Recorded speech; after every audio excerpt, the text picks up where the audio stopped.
Welcome in, Eagle fans. Nolan Catilla here with head coach of USSU men's soccer, Pete Fuller. Pete, how are we doing? I'm doing great. As you know, I've been away at my son's wedding. And, all the way up there in the Great North. Yeah, and just arrived back after a 22-hour drive back, and dropped my wife off in Syracuse for a flight back to Boston for her work, and excited to be back. Yeah, well, we're glad you made it back safe. I know we're ready. We're counting down the days, right, till we start playing here in Daphne, and it's the first year in NAI. We'll talk a little bit more about that later, but today we kind of wanted to focus on your journey. Obviously, the World Cup just ended. Which, speaking of, did you have Spain? I had Spain as the number 2. I had France winning it. Wow. So I had Spain as number 2, and obviously they played each other in the semifinal, which for all intents and purposes was really the final. Right, so, right. Yeah. We're here to talk about kind of your connection to the World Cup. Let's talk about the full journey, your full journey. Yeah. So you've coached at a lot of different levels. Yes. Take us through that coaching journey and what got you into coaching? Sure. Interesting. I played professionally. Mainly, most of my professional career was played in the Major Indoor Soccer League, and which kind of followed the old ASL and NASL in the 80s. I played in Tacoma, Washington, and while I was out there, one of my teammates was coaching, was an assistant coach at a junior college. And asked me, would I be interested in coming out and helping their defense? I was a defender, and I kept saying no. Finally, I said, okay, just to get him off my back, and went out and enjoyed it.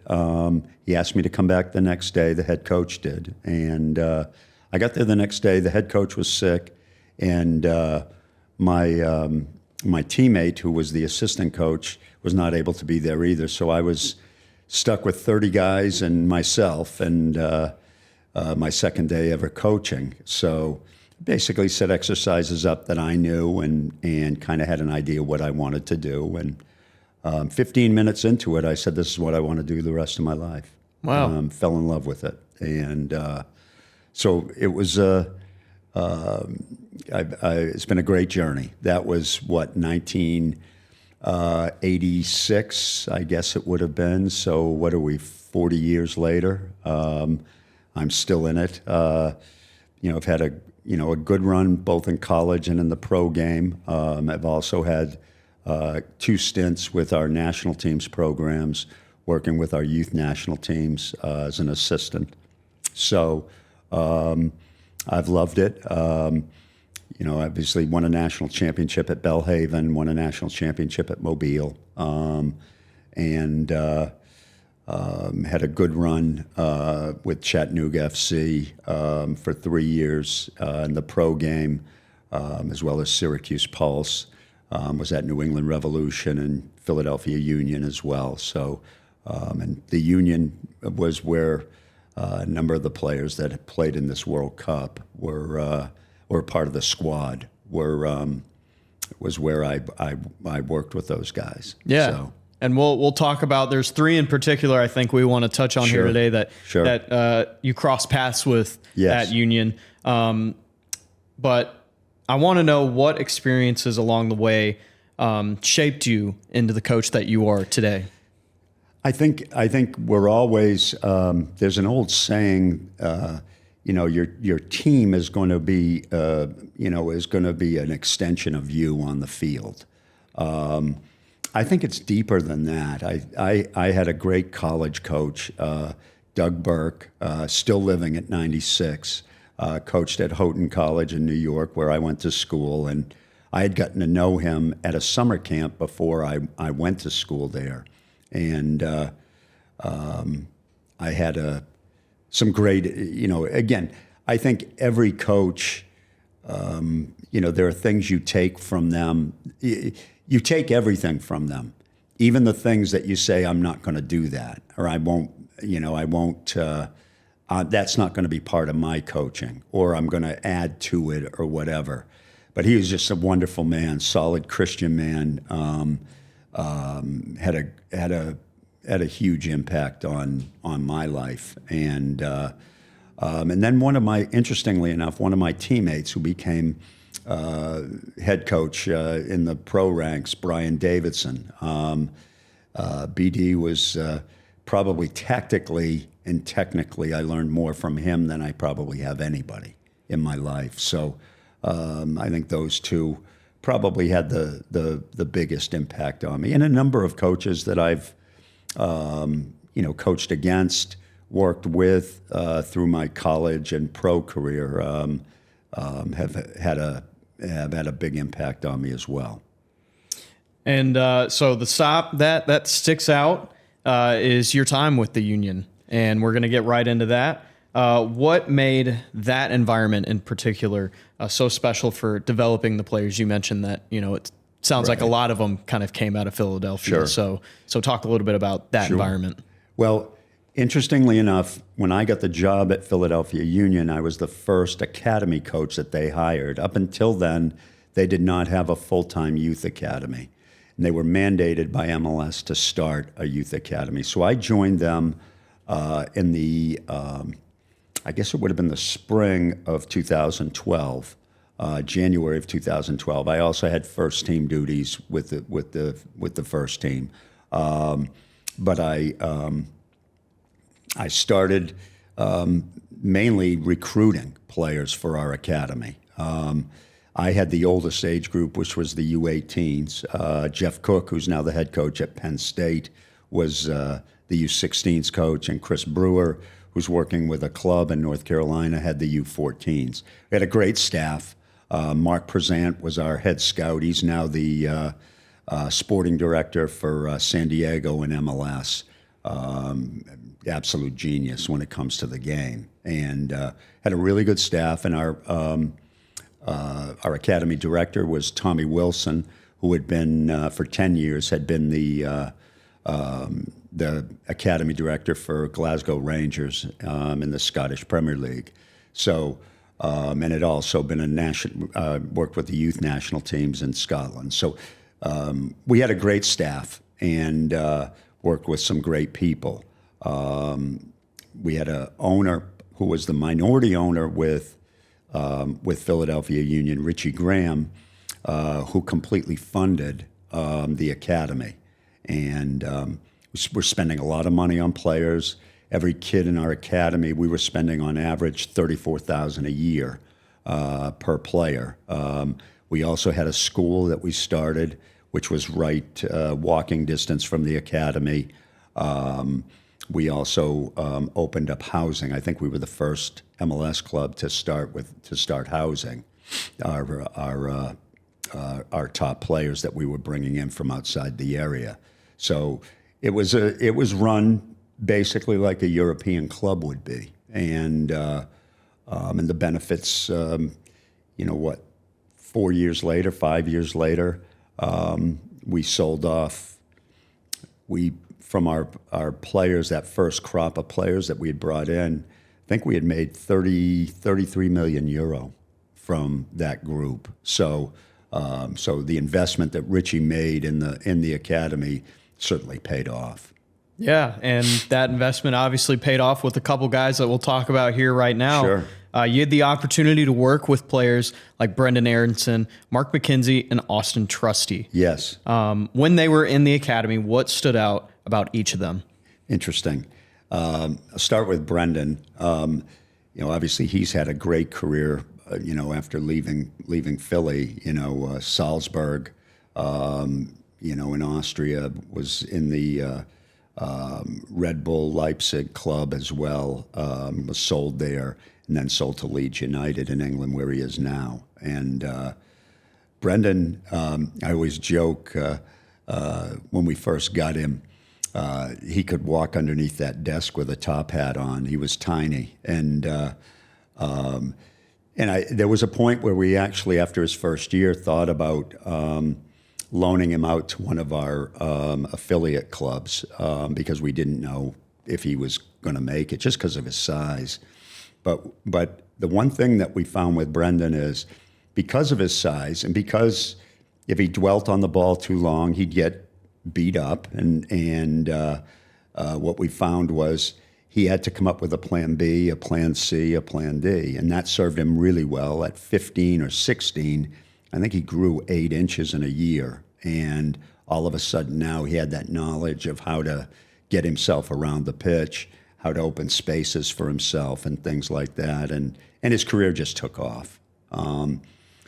Mark and Austin are interesting because I told you originally that I was the first coach there. And so I was responsible for recruiting a lot of the players. And those were 2 of my first recruits.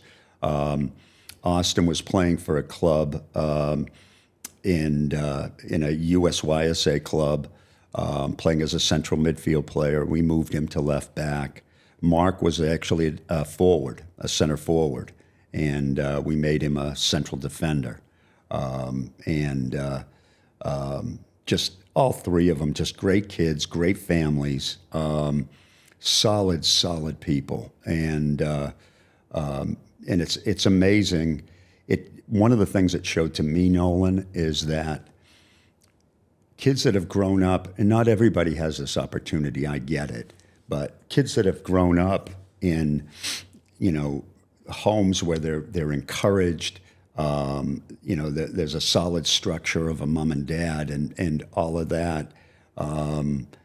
There's a level of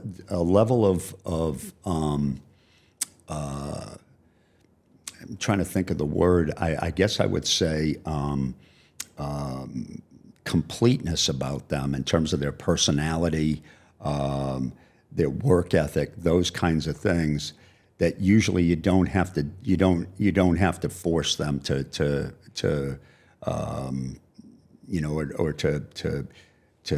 change behaviors in those respects. And in all 3 of those cases, those guys lived and breathed the game, and all they wanted to do was get better, and they have, obviously.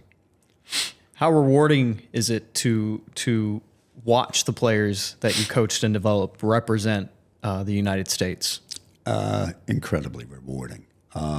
It makes you realize, there's an old saying, that habits are oftentimes not taught but caught, and the fact that, myself and our staff, we had a great staff, as I said, I think presented a structure, examples to the players in that helped them at their formative ages, develop the type of habits and character that is seen them through to become 3 of the best players in the country, and part of our national team. So it means the world to me, and I think the other guys would say the same thing. Do you still keep in touch with any of them? Brendan's dad, I keep in touch with. In fact, he actually is working on 2 or 3 players for next year for us. He has a club in New Jersey.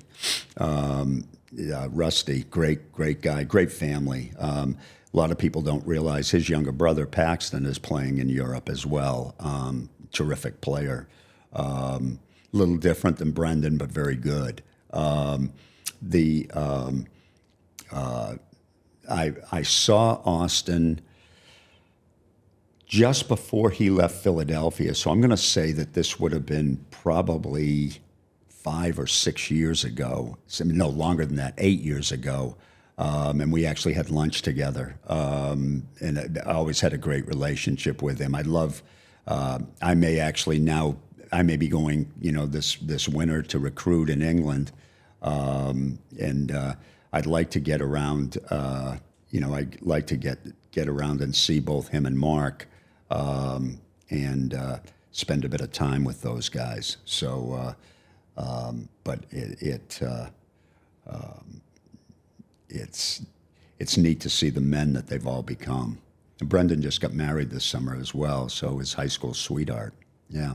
Wow. Yeah. Well, congratulations to him. Yes, yes. What lessons from developing these future, U.S. men's national team stars do you bring into your coaching here at USSU? I think for me, and again, I've kind of been there and done it at every level. When I first started coaching, for me, it was all about winning and whatever it took in terms of developing players, recruiting players, or whatever. It was all about winning. I think what I've found here is, and again, I give our leadership, Dr. Condon, Shay, Taylor Rogers, who was my boss here my first couple of years. I give them a lot of credit because, one of the things that Dr. Condon said to me is, please don't worry about winning. I think if we get 5 and 6 years down the road, I think that'll take care of itself. But let's get this thing off the ground, properly. Obviously, I was the first coach they hired here. So we're in our 4th year now. And I've kind of tried to build this kind of in my own image. And that image basically was, let's concentrate on development first. Play individual development, and the winning will take care of itself. So I've kind of changed. I've kind of gone at things opposite of what I went at it when I first started coaching. Been more concerned about the individual development of players, and if we get that right, I think the winning will take care of itself. Yeah. Well, Coach, I really appreciate you taking some time. My pleasure. I know you're busy. My pleasure. As we get closer to year 1 in the NAI coming up here soon. Absolutely. How excited are you for that? Let's hear that real quick. Really excited. We've got 18 freshmen right now, and we've got 3 transfers, so 21 new players. The freshmen are. I think we've recruited a really good crop, not just players but people. I really like the character of the guys that we've brought in, as well as the JUCO kids, I feel like I'm cautiously optimistic. We were 3-9-2 last year against a very tough schedule. Schedule we're playing this year isn't that much different. But I do think we've got a team that the guys that have returned will take those lessons that we learned from last year, and I think we've got some good new ones to supplement what we already have. I think it should be. I'm cautiously optimistic about what we've got. Yeah, I think 2 big matches for you on the schedule: Belhaven, Mobile. You mentioned it earlier. You had 2 stops there. What's it like, kind of coaching against where you've been? Belhaven, not so much, because they've been through a lot of changes. That was won the national championship there in '92, and they've won another one in 2012. Interestingly enough, 20 years later, won another one in the NAIA. Mobile is a little closer to my heart. I was there 16 years. The head coach there, Daniel Whelan, who is a tremendous coach, one of the best in the country at any level.